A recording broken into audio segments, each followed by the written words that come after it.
Yo, yo, yo, guys, what is up? And welcome back to another episode of the Game Sees Clay Pod. Finally happened. Shout out the old Game Sees Clay Pod. No, welcome back to the Warriors Invitational, ladies and gentlemen. Shout out Game Sees Clay. That was a great time we had back in the day.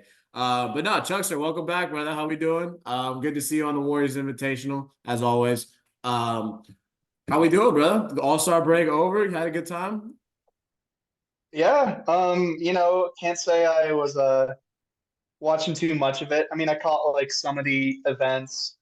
Um, uh, didn't really have that much interest in the All-Star game itself. Was just nose to the grindstone watching Kuminga tape and There we go. um, getting the writing in. But yeah, no, it was good to like take a bit of a breather, just kind of, tune out for a bit.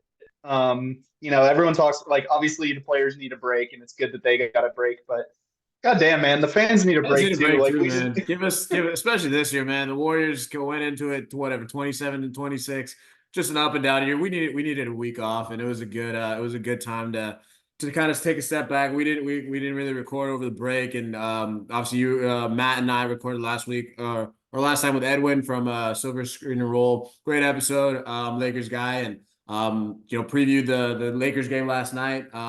First game back and. Just jumping right into it, Chuckster. Warriors got the dub last night, improved to 20 and 26. Now a half game back of the Lakers for the ninth seed. And just a fun game, man. Just a good return to action. Obviously, LeBron for the Lakers. AD was, kind of carrying. They were missing some other guys as well, but just a really overall just sound Warriors performance. I think in the first half, a lot of turnovers, and they were still pushing the pace. But in the second half, you can really see just riding the hot start from Steph and getting everybody else involved. Guys like J.K. Pods had a great game, I thought. Just kind of rebounding, being that floor spacer. I thought Clay and TJD. I know everybody's going to talk about Clay's missed shots and everything, but just the amount of assists that he had just off some of those pin downs and pick and rolls. TJD kind of working his way into that backup center spot now, and so again, the Warriors, pre All-Star break, they were starting to figure it out. They've now won 9 of their last 11 games, and you're entering a stretch now, Chuckster, with the All-Star break over. You've got now 28 games. Obviously, you start off 1-0 in the post All-Star break stretch, but you're in that final kind of fourth quarter of this 2023-24 season, and the Warriors need a push. They are, like we mentioned, 28 and 26 now, still in the 10th seed, but room to grow. And you were hearing people in the team, man. Steve Kerr, Pods, I think mentioned it. Wiggins post game. The goal for this squad right now is to avoid the play-in, and that's not from a make it like be a 10 seed and just sneak in or be an 8 seed or whatever. They're gunning for one of those top 6 spots in 5 or 6. So knowing what's at stake, knowing what this team has to do to get there. Just talk to me a little bit about some of your record prediction right now. I know we got a lot of basketball left. Still a bit more than a quarter of the season around there. Obviously, the Warriors have a couple extra games in the rest of the league just with some of those postponements. But talk to me on a record prediction. What do you think the Warriors kind of end up with? And we'll set the line at 18 win or 17 and a half. I think 17 and a half will probably get them in that 46-ish wins, 46, 47, whatever that is. And should be good enough for at least top 8 seed. But talk to me, Chuckster. What's your record prediction? A, that you think that they're going to get, and B, what do they need to get to avoid, whether that's avoid the play-in entirely or make sure that you have 2 cracks at getting into a 7-game series with the top 8 seed. yeah, I like the way you put that. I think 17 and a half is a good line because, I mean, we've seen that this team recently is getting into a better stride. I think 9-3 in their last 12. Which has been an awesome stretch, one that I don't think we saw coming based on how this team played early in the season. And so, mainly, if you're the Warriors, you're looking at this group right now from 5 to 8, which is New Orleans, Dallas, Phoenix, Sacramento. They're all within a game and a half of each other, sitting around like between 9 and 12 games over 500. So having great seasons. Those are all teams that have really hit stride at one point in the season or another. Suns have really charged back after having kind of a rough start. But some of these teams are going to falter. Like some of them are going to hit a skid. New Orleans and Dallas right now won 8 of their last 10. Like those are teams that might fall off at some point. So the Warriors really just need to like control what's in front of them. Just keep winning as many games as you can. I think if they get over that 17 and a half mark, which I think they can, at worst, that would be 18 and 10. And I think that's not unreasonable given how this team has played. If they put themselves around like 46, 47, 48 wins, they've got at least a good shot at taking one of those teams out, putting them in the 9-10 game. They may even have a shot at getting to 7, home court for 2 play-in games. It would be really tough to drop that. So that definitely would you'd be feeling good about getting into a playoff series there. So I think, yeah, like if they hit that 18, 19 game, like, if it's 18 and 10, 19 and 9, like whatever they can hit, that definitely puts them in the conversation. It feels unlikely that they're able to pass 3 of these teams and get all the way out of the play-in. Because, like, I mean, some of these teams would just have to like fall apart for that to happen, and then maybe they can like squeak by. But yeah, at this point, I'm glad that they're shooting for the goal of let's get ourselves out of the play-in. But it may be too little, too late for that. What do you think? They going over or under that 17 and a half mark? Yeah, you know me. I'm going over. Obviously, I think 18 is a fair. I think it's a fair number of wins for them to get, and I think that would put them at what did you say, 47 wins, 48? And I agree. I think your initial goal should be obviously. I think your all overall goal has to be get to that 6 seed, get to that 5th seed, whatever it is, guarantee yourself a spot. But I'm with you. I think when you look at it, teams like the Pelicans, who I think we all thought might be the team that would drop into that playing kind of scenario. They've looked really good. But the only thing that the Warriors, not the only thing, but the thing that the Warriors do have going for them is that they play a lot of these teams that they're trying to pass multiple times. They have 2 more against the Lakers. They have, I think, one. They might be done with Phoenix. They have 3 against the Mavs in a pretty short stretch. So they have the Pelicans again. So they're gonna have the opportunity to make some of these games back, just through some of these head-to-head matchups. So in that sense, I do see it. I personally, and this is my personal hope and goal.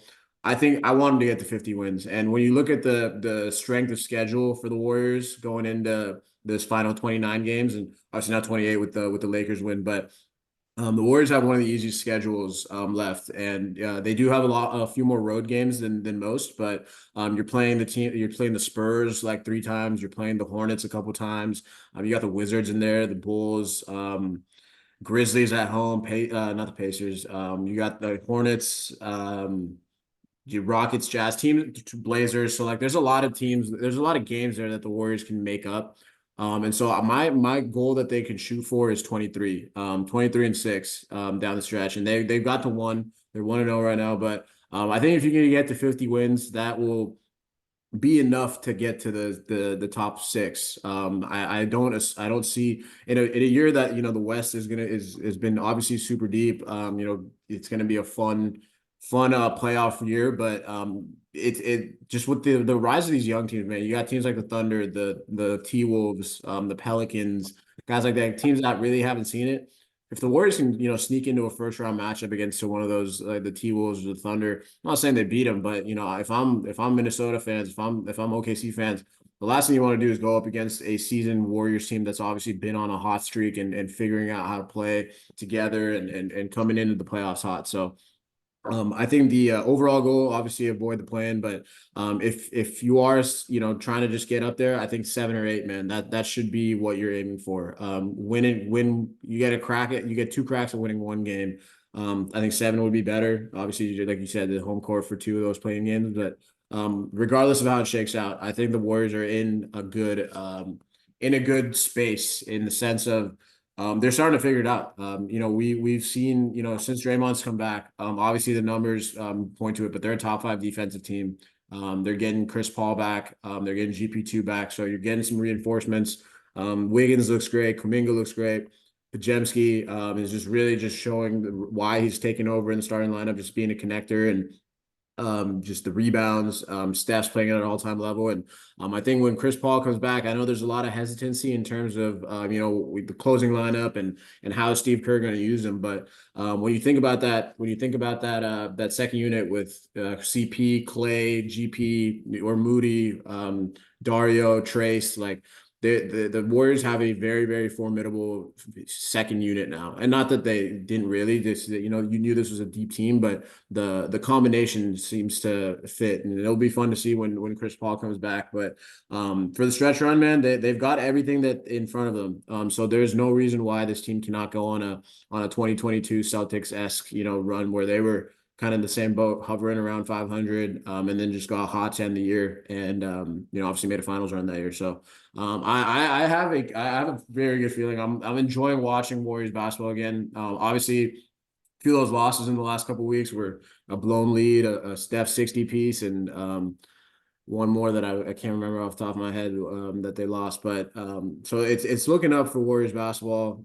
I think that these next like 2 weeks, I think are going to be incredibly important. Ending February strong, getting off to a good start in March, because you have a few teams. You play the Nuggets once. You have a few winnable games. I think you have one on the road against the Knicks coming up. So there's some, obviously it's the NBA and anybody can win on any given night, but in terms of teams that the Warriors should beat, they have a lot more of those than they don't what left on the schedule. So take advantage of that. Take advantage of the fact that you got a lot of head-to-heads, and there's an opportunity to really make some noise as the season closes out.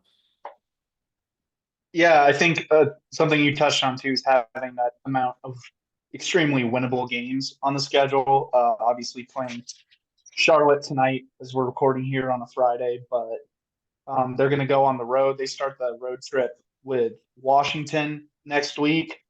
If you just look at March, like they play Charlotte again, they play the Spurs 3 times, which is huge. Play Memphis again. Obviously, they're not having a very fun time right now.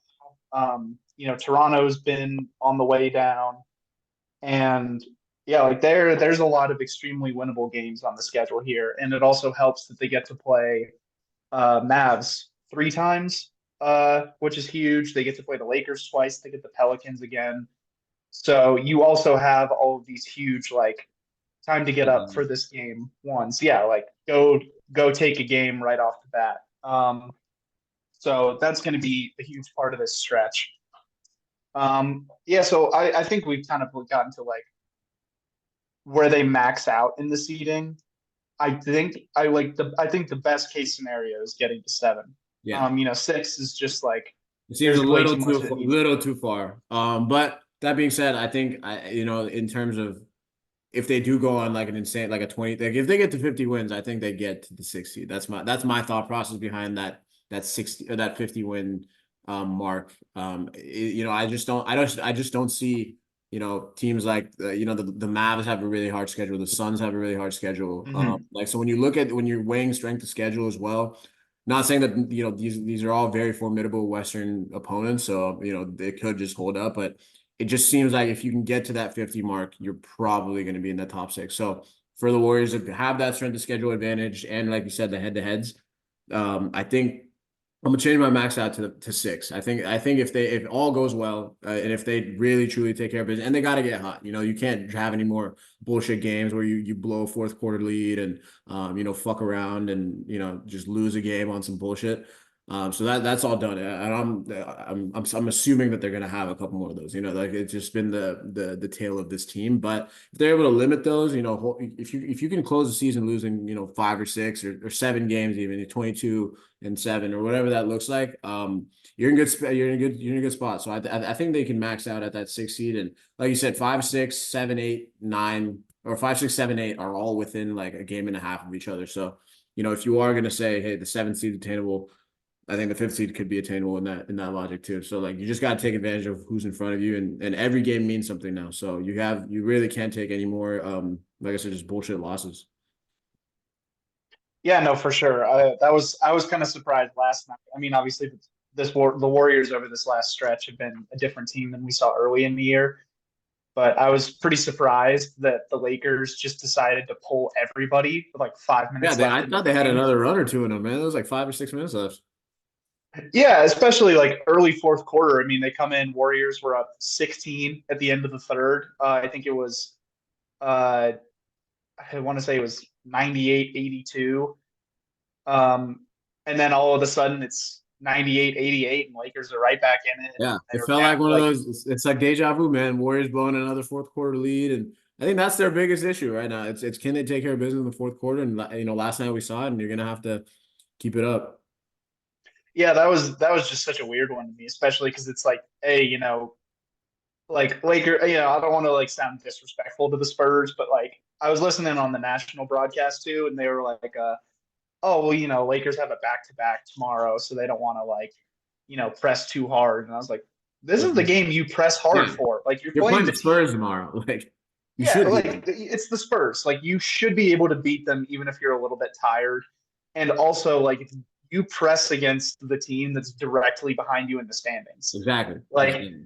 because if you're the Lakers and you come back on this Warriors team and go from like losing a game in this race to gaining a game and putting even more distance between yourself and Gold State, Huge. like you should absolutely take that And they chance. and just and they did that, last game when we played them. It was kind of similar. We were up by 8 or 9, and all of a sudden, just in like 3 4 minutes, they came back and obviously they won that double overtime game. So like and put that distance between. So I agree with you. It was a little weird to see. Maybe there's no LeBron, and then that factor. AD he lost his voice. I guess he couldn't communicate on defense, according to Darvin Ham. Not why they lost, but funny Darvin Ham quote. That fool he just be saying stuff, man. I've been noticing, but He's hilarious, dude. Like um, I don't know if it's intentional or not, but like yeah, some of the things he says are just it so was funny. it was hilarious. Last night on the broadcast, man, when he was just like, "Oh yeah, like they setting screens. I don't know if they're legal or not, but like we just take it." I'm just like, "Bro, what?" Like you're just doing like the Twitter narratives at this point, which is hey, cool with me, man. Darvin Ham, you want to follow Twitter for coaching? That's cool with me. Chuckster, like you said, well, we got 3 more games. Oh no, before we get to that, second half MVP, man. Obviously, Steph Curry is going to be the guy, but who is that second guy? So that MVP that you think is going to step up in these last 20, 29, 28 games and allow the Warriors to get to that fifth seed, sixth seed, seventh seed, eighth seed, whatever that looks like at the end, wherever they end up. But who is going to be that secondary guy to step up and help them get there? Yeah, man, I think this one's pretty easy. I'm going with Draymond. We like mentioned those last 12 games. Not coincidentally, those are the 12 games that have happened since Draymond returned. Not only are they 9-3, but they are fifth in offensive rating, fifth in defensive rating. One of the top net ratings around, if I'm not mistaken. Even you look at the season long stats, like when Draymond is on the court, their expected win percentage goes up 14 wins. And uh, yeah, his on-off rating is plus 5.9. That is massive. The offense gets better with him out there. The defense obviously takes huge steps. So it's got to be Draymond, like with the way he's playing, and especially just, I mean, we've talked about it like with him uh, before on this, but the way the guy's shooting right now Oh, it's is incredible. wild. Like, this is the first time I've ever watched Draymond Green and legitimately Semi want, confident when he shoots three. yeah, like very confident. Like now instead of being like, oh God, like I just hope this goes in, I'm like, I think it's gonna go in. Yeah. He's shooting 40% on above the break threes and 50% from the corners right now. Jeez. Um, even if you go back to that 2015, yeah, no, full like That's the just guy, sniping. dude. Um, Even if you go back to that 2015-16 season, which was like easily his scoring peak, uh, he was 36% from the corners, 39% above the break. So he's setting Yeah. two career highs in 3 point percentage based off location. That's insane. It's just wild, dude. And also you throw in the fact that he's also at 70% at the rim, like some of his best rim finishing that we've seen. Mhm. Uh, it's been it's been nuts, man. And he's still doing the thing defensively. Like he's communicating, he's keeping everyone organized. Especially when you look at this new look starting lineup where he's starting at the five. Like the burden they've put on his shoulders is crazy, and he's fully stepping up and getting it done. So yeah, I think it's pretty easily Draymond to me, man. Who you got? I think I got some idea of Yeah, who man. you're gonna go with here. You know, when we were talking about this before we started recording, I'm actually shocked that Draymond didn't even come to my mind. I just take it you just take it for granted. Like he's just it's very true. I think Draymond has been playing incredible since he got back. You know, I just would think back to when he was out, and you know, Kerr and Steph were both saying like this team isn't built to win without Draymond, and it's clearly built to win now that he's back. And like you said, everything just looks like it fits. Defensively, it's crazy that they're a top five team when the same squad just with minus one guy was literally dead last in the league in defensive rating. So, you know, sneaky DPOY case. I don't know if he's missed too many games to avoid that 65 one, but he might be close. I don't know exactly, but if that's not a DPOY case right there, shout out Draymond. But my second half MVP, I think yeah, it's gonna be Jonathan Kuminga, man. For me, JK has got to not got to. I mean, I think continue to do what he's been doing in terms of just being a force offensively, but man, I also shout out Chuck's piece, man. Everybody go check it out on Switch Theory. Kuminga just absolute deep dive if I've ever seen one.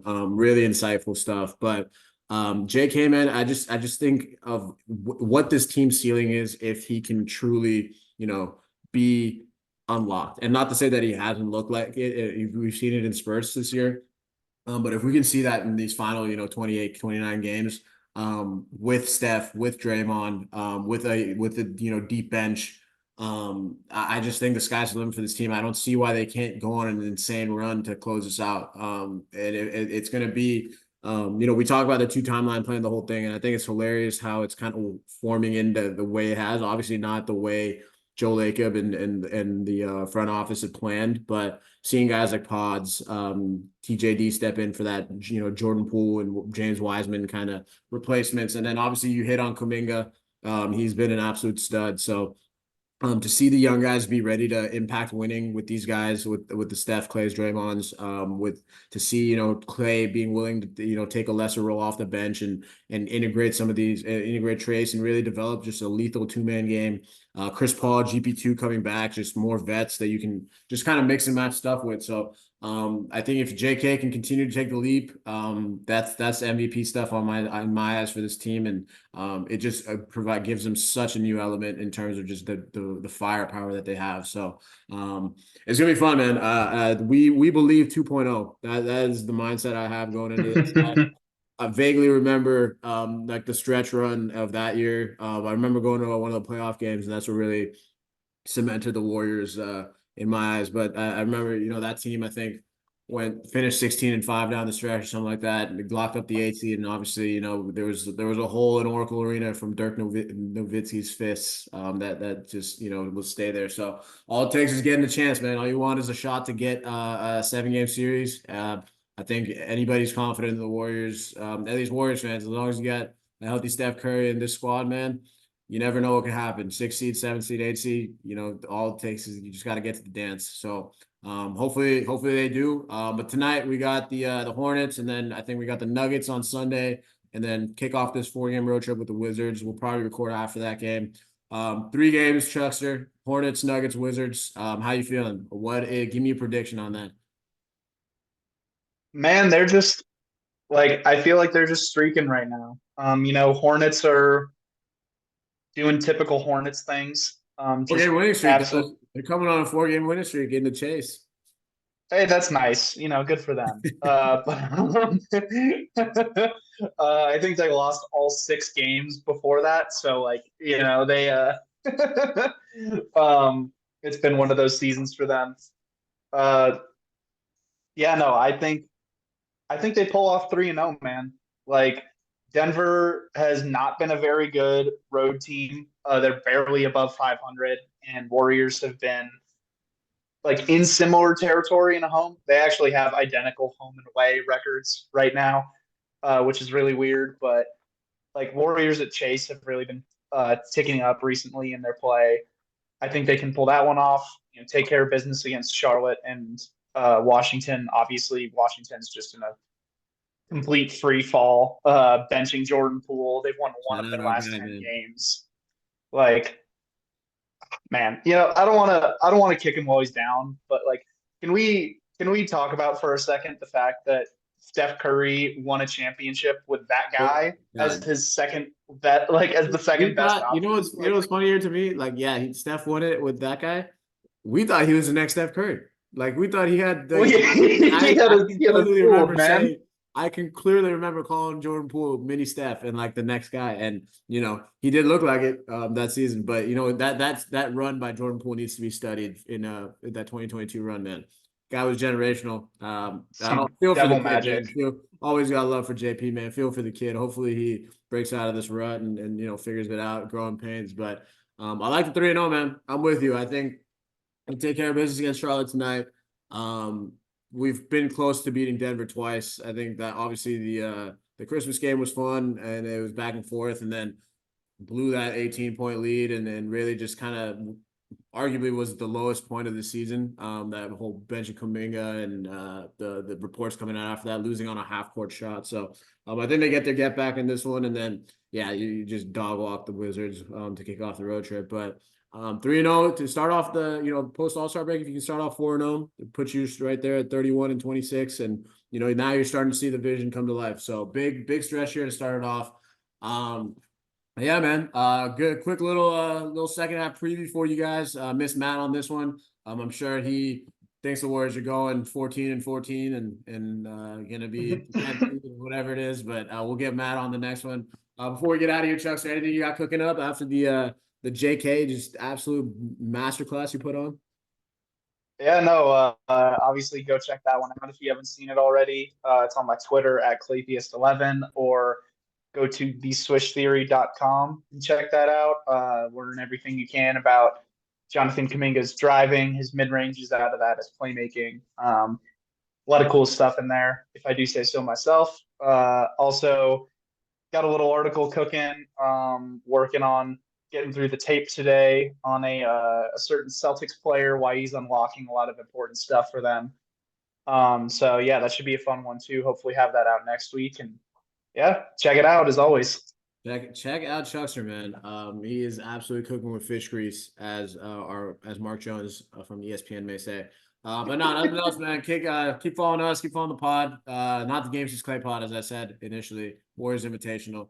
Shout out to Game 6 Clay pod. It was a fun little throwback to the muscle memory of doing that for like 3.5 years. So that was fun. But yeah, man, keep checking us out. Lock in for the stretch run.